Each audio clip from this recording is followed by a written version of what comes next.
तुम्हाला सांगतंय, आमच्या शेजारणीनं चाफ्याचा झाड लावलाय आणि कचरो माझ्या दारात. रोज सकाळी उठलाव की ह्यो कचऱ्याचं ढूग. आता फुला ठीक आहे, देवाक उपयोगी पडतात, पण त्या पानांचा काटक्यांचा करूचा काय मी? झाड हिचो आणि कचरो माका साफ करूका लागता. रोज सकाळी उठलाव की ह्यो फुलांचो बाजार आणि ह्या पानांचा ढीग. झाड तुझो आणि कचरा आम्ही साफ करायचा. ह्यो कुठलो न्याय गो? काल तर माझ्या वाळत घातलेल्या कपड्यांवर सगळी पाना पडली हो. झाड तुझा, कचरा मी साफ करायचा आणि वर तू म्हणतस वारा आयलो तो मी काय करूचा? तर ह्यो कुठलो न्याय बरो सांगा माका तुम्ही आता.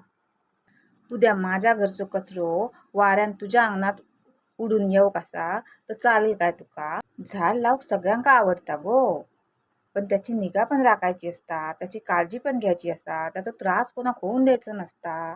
दोन फांद्या कापाक सांगितल्या तर असा अंगावर येतं जसं काय जमीनच मागितली तुझी.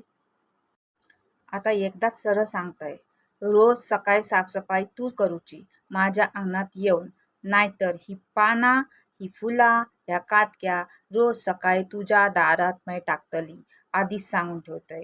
पहिली आणि लास्टची वॉर्निंग हाय बघ तुका.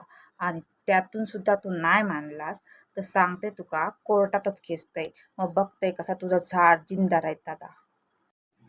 काय वाटते, कोर्ट चाफ्याचं झाड तोडेल का?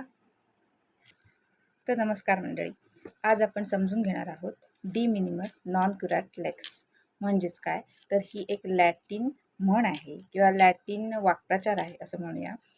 याचा अर्थ असा होतो की कोर्ट किरकोळ गोष्टींकडे लक्ष देत नाही. याचाच अर्थ, जर तुमच्या आपापसात छोटासा वाद असेल, किरकोळ भांडण असेल, ज्याच्यामुळे दोन्ही पार्टीना किंवा तक्रार करणाऱ्या पार्टीला जर फार सिरियस त्रास होत नसेल किंवा हानी होत नसेल, तुमच्या प्रॉपर्टीला हानी होत नसेल, तुम्हाला शारीरिक मानसिक इजा होत नसेल, तर अशा क्षुल्लक गोष्टींकडे कोर्ट लक्ष देत नाही. म्हणूनच प्रत्येक छोट्या गोष्टींवर कोर्टामध्ये केस दाखल करता येत नाही. कोर्ट अशा क्षुल्लक वादाकडे, क्षुल्लक गोष्टींकडे लक्ष देत नाही. आजची ही मजेशीर संकल्पना तुम्हाला कशी वाटली मला जरूर सांगा. आणि अशाच नवनवीन पण बेसिक कायद्यातील माहितीसाठी चॅनलला फॉलो करायला विसरू नका.